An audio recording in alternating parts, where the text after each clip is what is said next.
नमो नमः। श्रीमद् वाल्मीकि रामायणम् अयोध्या कांडम 11 सर्गः। दशरथ का परिताप। ततः श्रुत्वा महाराजः कैकेय्या दारुणं वचः चिन्तामभिसमापेदे शोकोपहत चेतनः। कैकेयी के इन कठोर वचनों को सुनकर महाराज दशरथ बहुत चिंतित हुए और शोक से मूर्छित हो गए। चिरेण तु नृपः संज्ञां प्रतिलभ्य सुदुःखितः कैकेयीम् अब्रुवत् क्रुद्धः प्रदहन्येव चक्षुषा। देर तक मूर्छित रहकर जब वे सचेत हुए तो अत्यंत दुखी हुए और क्रोध में भरकर कैकेयी को इस प्रकार देखा मानो उसे भस्म कर देंगे। तदनंतर वे बोले, नृशंसे दुष्ट चारित्रे कुलस्यास्य विनाशिनी किं कृतं तव रामेण पापे पापम मयापि वा। अरे नृशंसे दुष्ट चरित्र वाली, कुल का सत्यानाश करने वाली, हमने या राम ने तेरा क्या बिगाड़ा है। सदा ते जननी तुल्यं वृत्तिं वहति राघवः तस्यैव त्वमनर्थाय किन्निमित्तम् इहोद्यता। श्री राम तो तेरे साथ सदा माता के समान व्यवहार करते हैं, फिर तू उसका अनर्थ करने के लिए क्यों तैयार हुई है। जीवलोको यथा सर्वो रामस्याह गुणस्त्वम् अपराधम किमुद्देश्य तक्षामिष्टम अहम सुतम। जब सब लोग श्री राम के गुणों की प्रशंसा कर रहे हैं, तब मैं कौन सा दोष लगाकर ऐसे प्रिय पुत्र का त्याग करूं। कौशल्या वा सुमित्रां वा त्यजेयमपि वा श्रियं जीवतं वत्मनो रामं न त्वेव पितृवत्सलम। मैं कौशल्या, सुमित्रा और अपने राज्य को भी त्याग सकता हूँ, परंतु अपने जीवन स्वरूप पितृभक्त श्री राम को नहीं त्याग सकता। तिष्ठेल्लोको विना सूर्यं यस्यं वा सलिलं विना न तु रामं विना देहे तिष्ठितु मम जीवितम। सूर्य के बिना संसार स्थिर रह सकता है, जल के बिना अन्न जीवित रह सकता है, परंतु श्री राम के बिना मेरे शरीर में प्राण नहीं रह सकते।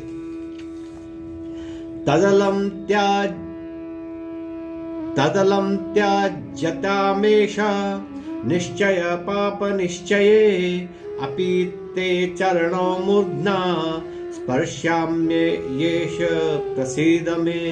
हे अनिष्ट निश्चय करने वाली, तू अपना हठ छोड़ दे, मैं अपना सिर तेरे चरणों में रखता हूं, तू प्रसन्न हो जा।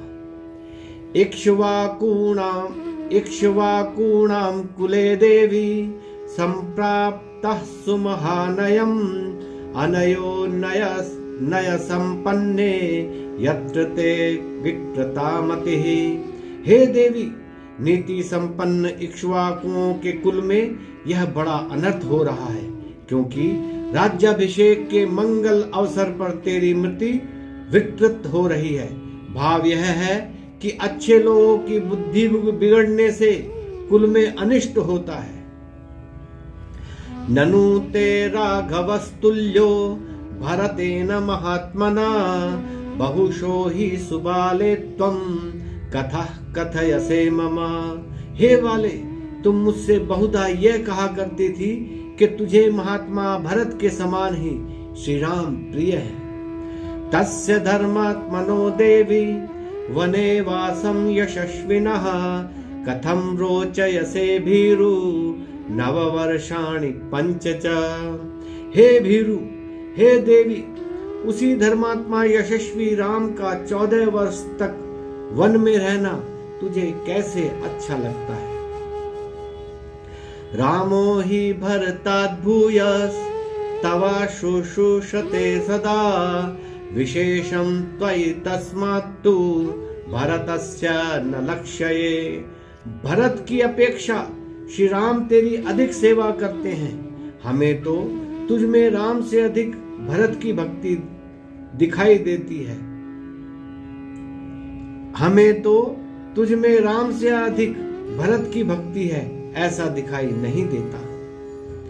शुश्रूषां गौरवं चैव प्रमाणं वचन क्रियां कस्ते भूयस्तरं कुर्यात् अन्यत्र मनुजर्षभात्। तनिक सोच तो सही, श्री राम को छोड़कर और कौन तेरी इतनी सेवा, सम्मान और आज्ञा पालन करेगा। बहुनां स्त्री सहस्राणां बहुनां चोपजीविनां परिवादोपवादो वा राघवेनोपपद्यते। अंतःपुर में सहस्रों स्त्रियों और नौकरों में से किसी के भी द्वारा श्री राम का परिवार सकारण निंदा या अपवाद निष्कारण निंदा नहीं सुनी गई। सांत्वयन् सर्वभूतानि रामः शुद्धेन चेतसा गृह्णाति मनुजव्याघ्रः प्रियर्विषयवासिनः। मनुज श्रेष्ठ श्री राम शुद्ध मन से सब प्राणियों को सांत्वना देता हुआ देशवासियों को प्रिय कार्यों से अपने वश में रखता है। सत्येन लोकान् जयति दीनान् दानेन राघवः गुरुन् शुश्रूषया वीरो धनुषायुधि शास्त्रवान। श्री राम प्रजा को सत्य से, दीनों को दान से, गुरुओं को सेवा से और युद्ध में शत्रुओं को धनुष द्वारा जीतता है। सत्यम दानम तपस्त्यागो मित्रता शौचम आर्जवम विद्या च गुरुशुश्रूषा ध्रुवान्येतानि राघवे। सत्य, दान, तप, त्याग, मैत्री, पवित्रता, सरलता, विद्या और गुरुओं की सेवा, ये सब गुण श्री राम में निश्चय ही विद्यमान है। तस्मिन्नार्जव संपन्ने देवी देवोपमे कथम पापमाशंससे राम महर्षि समतेजसे।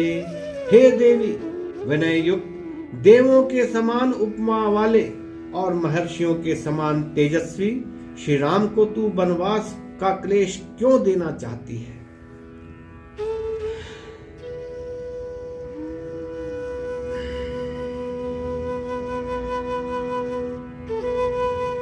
क्षमा यस्मिन् दमस्त्यागः सत्यं धर्म कृतज्ञता अविहिंसा च भूतानां नामृते का गतिर्मम।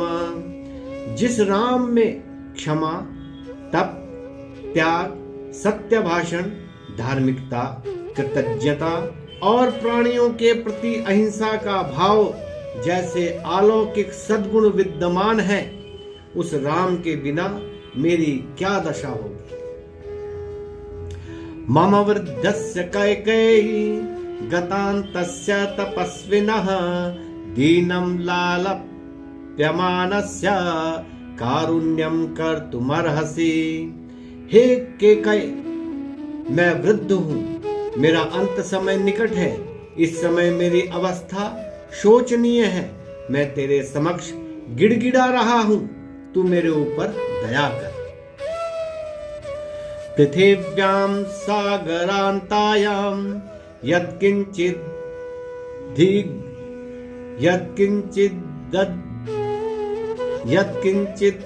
धिगम्यते तत्सर्वं तव दास्यामि मा च त्वां मन्युराविशेत्। इस समुद्र से घिरी हुई पृथ्वी पर जो कुछ भी है, मैं वह सब कुछ तुझे देने के लिए तैयार हूं, तू क्रोध मत कर।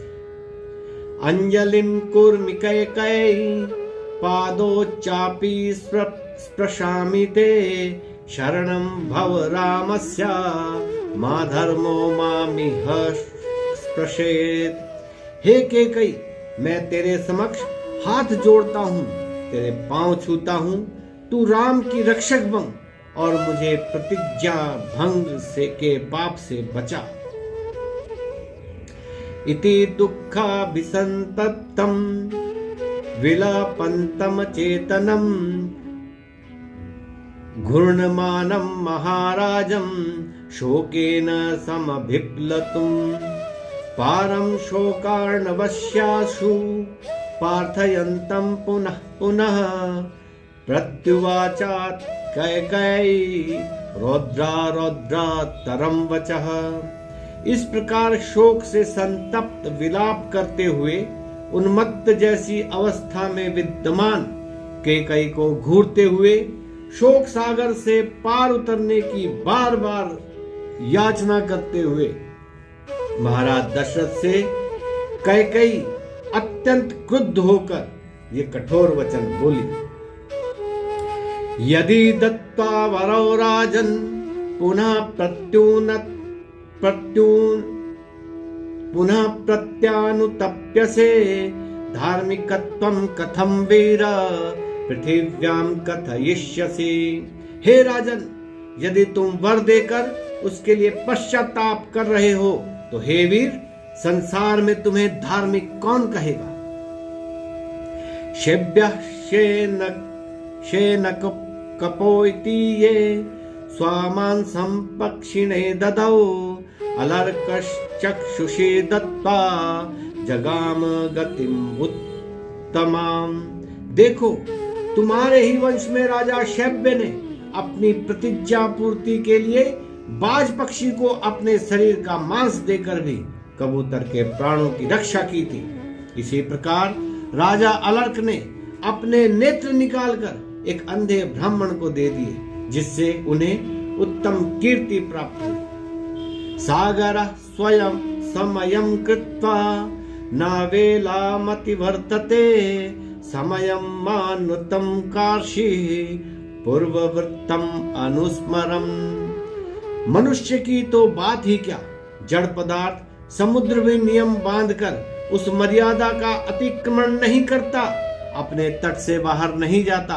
इसलिए हे राजन, पूर्व घटित बातों का स्मरण करते हुए अपनी प्रतिज्ञा को असत्य मत कीजिए। सात्वं धर्मं परित्यज्य रामे राज्याभिषिच्य च सह कौशल्या नित्यं रन्तुमिच्छसि दुर्मते। हे दुष्टात्मा राजन, इस समय तेरी बुद्धि बिगड़ गई है, इसलिए तू धर्म का परित्याग कर राम को राज्य पर अभिषिक्त करके कौशल्या के साथ आनंद पूर्वक विहार करना चाहता है। भवत्वा धर्मो धर्मो वा सत्यं वा यदि वा नृतं यत्त्वया संश्रुतं मह्यं तस्य नास्ति व्यतिक्रमः। अब चाहे धर्म हो या अधर्म, सत्य हो या असत्य, तुमने मेरे साथ जो प्रतिज्ञा की है वह पूरी करनी होगी, उसमें कोई परिवर्तन नहीं हो सकता। अहम ही विषमद्देव पित्वा बहुतवाग्रतः पश्यतस्ते मरिष्यामि रामो यद्यभिषिच्यते। यदि तुम अपनी प्रतिज्ञा पूरी न कर श्री राम को राज्य दोगे तो तुम्हारे सामने ही मैं हलाहल विष का पान कर अपने प्राण दे दूंगी। भरतेनात्मना चाहम शपेते मनुजाधिपा यथा नान्येन तुष्येय अमृते राम विवासनात्। हे नरेंद्र, मैं अपनी और भरत की शपथ खाकर तुमसे कहती हूँ कि मैं राम को वन में भेजे बिना किसी बात से संतुष्ट नहीं हो सकती। एतावदुक्त्वा वचनं कैकेयीर्रामः विलपन्तं च राजानं न प्रतिव्याजहार सा। इतना कहकर कैकेयी चुप हो गई महाराज विलाप करते रहे, परंतु उसने कोई प्रत्युत्तर नहीं दिया। सदेव्या व्यवसायं च घोरं च शपथं कृतं ध्यायात्वा रामेति निश्चयस् यस्य छिन्न तरूरिवापतत्। कैकेयी के श्री राम को वन में भेजने के भयंकर निश्चय और उसकी शपथ को स्मरण कर महाराज दशरथ ने हा राम कहकर एक दीर्घ निश्वास लिया और जड़ से कटे हुए वृक्ष की भांति भूमि पर गिर पड़े। दीनया तुरया राजा इति होवाच कैकेयीं अनर्थम इममर्थाभं केन त्वामुपदर्शिता। फिर दीन और आतुर वाणी के साथ राजा ने कैकेयी से कहा, तुझे इस अनिष्ट को अर्थ इष्ट के रूप में किसने समझाया है। नृशंसे पाप संकल्पे क्षुद्रे दुष्कृत कारिणी किन्नु दुःखम अलिकम वा मयि रामे च पश्यसि। अरे नृशंसे पापिन, ओछे स्वभाव वाली, हे कुकर्मण, मैंने या श्री राम ने तेरा कौन सा अपराध किया है। न कथंचिद्रते रामात् भरतो राज्यमावसेत् रामादपि हितं मन्ये धर्मतो बलवत्तरम। राम के समक्ष भरत कभी भी राज्य ग्रहण नहीं करेगा, क्योंकि मैं श्री भरत को श्री राम से भी अधिक धर्मात्मा मानता हूं। किं वां वक्ष्यन्ति राजानो नाना दिग्भ्यः समागतः बालो बतायमेक्ष्वाकः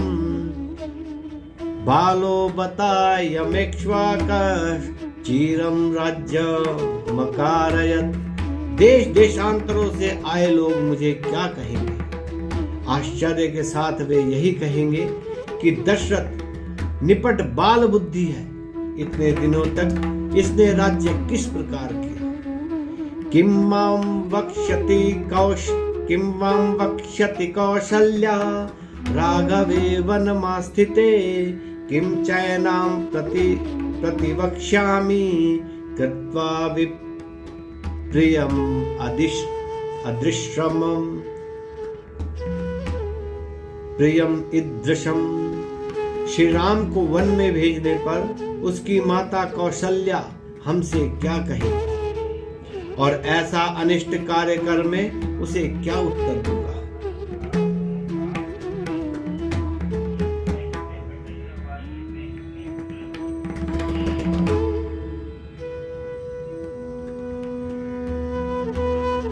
यदा यदा च कौशल्या दासीवच्च सखीवच्च भार्यावद्भगिनीवच्च मातृवच्चोपतिष्ठते सततं प्रियकामा मे प्रियपुत्रा प्रियं वदा न मया सत्कृता देवी सत्कारार्हा कृते तव।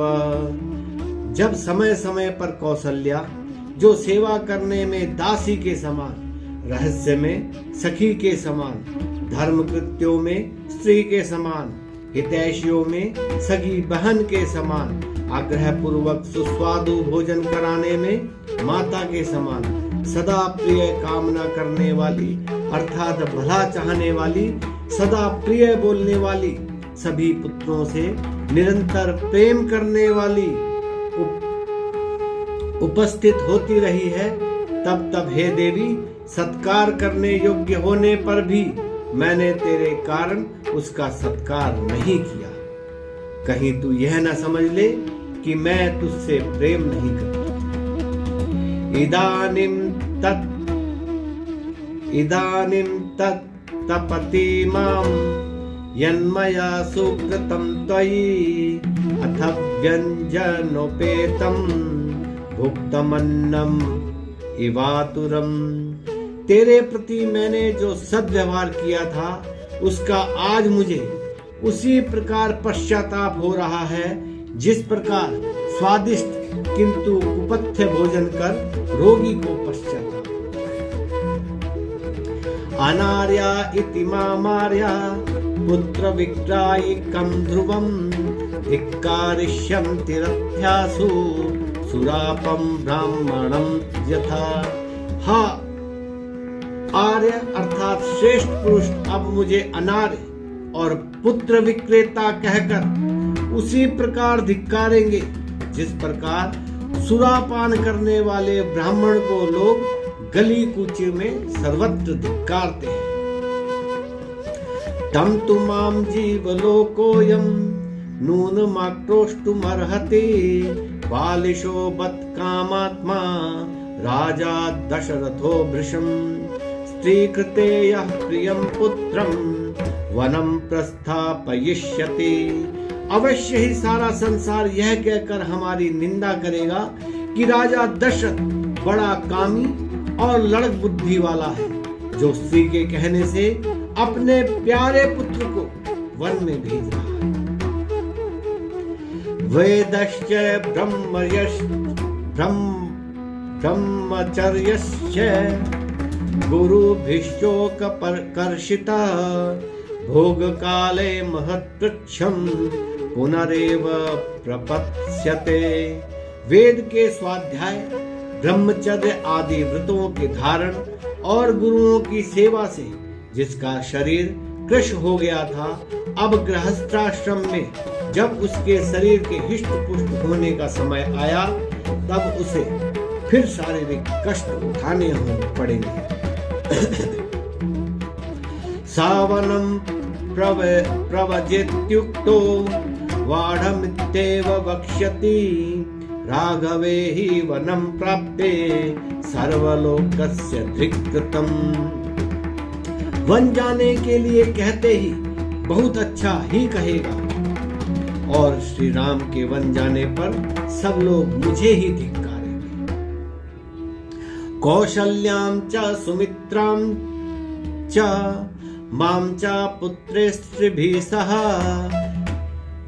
प्रक्षिप्य नरके सत्वं कैकेयी सुखिता भव। हे कैकेयी, तुझे कौशल्या, सुमित्रा और तीनों पुत्रों को दुख में धकेल कर तू सुखी हो।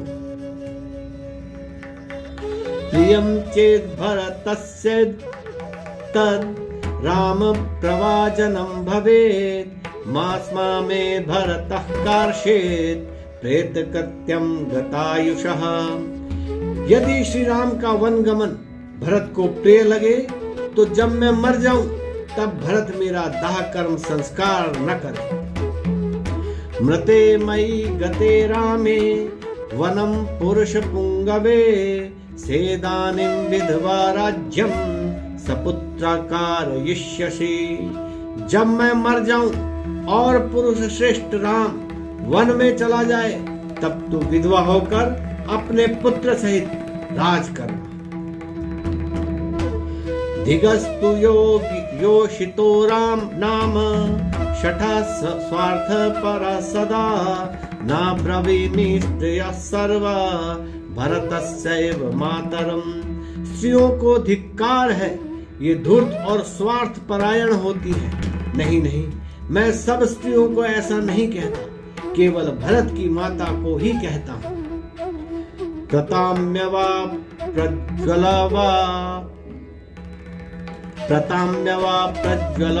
प्रज्वलवा प्रणश्यवा सहस्रो वा स्फुटितां महिं व्रज न ते करिष्यामि वचा सुदारुणं ममाहितं केकय राजपांसने। अरे केकय राजकुल कुल कलंकिनी, चाहे तू उदास हो, चाहे कुपित हो अथवा जलकर मर जा, तू विष खाकर मर जा, चाहे पत्थर से सिर फोड़, चाहे पत्थर से सिर फोड़ डाल अथवा गड्ढा खोदकर पृथ्वी में समा जा, परंतु तेरी इस कठोर बात को जिसके करने में मेरा सरासर अहित है मैं कभी न मानूंगा। न जीवितं मेऽस्ति कुतः पुनः सुखम विनात्मजे नात्मवतः कुतो रतिः। ममाहितं देवि न कर्तुमहर्षि स्पर्शामि पादावपि ते प्रसीद मे। श्री राम के बिना मैं जीवित नहीं रह सकता। फिर सुख और प्रीति की तो चर्चा ही व्यर्थ है। हे देवी देख, अब भी मान जा, मेरा अनिष्ट मत कर। मैं तेरे पैरों में पड़ता हूँ, मुझ पर प्रसन्न हो। सभूमि पालो विलपन्नाथवत् स्त्रिया गृहीतो हृदयेति मात्रया। पपात देव्या शरणो प्रसारिता भाव संस्पर्श्य यथा तुरस्तथा। जब धमकाने और खुशामद करने पर भी कैकेयी न मानी, तब महाराज दशरथ अनाथों के समान गिड़गिड़ाते हुए और अपने हृदय को कैकेयी के अधीन कर उसके फैलाए हुए चरणों को छुए बिना वैसे ही मूर्छित होकर पृथ्वी पर गिर पड़े, जैसे मरणोन्मुख रोगी मूर्छा आने पर गिर पड़ता है। नमो नमः।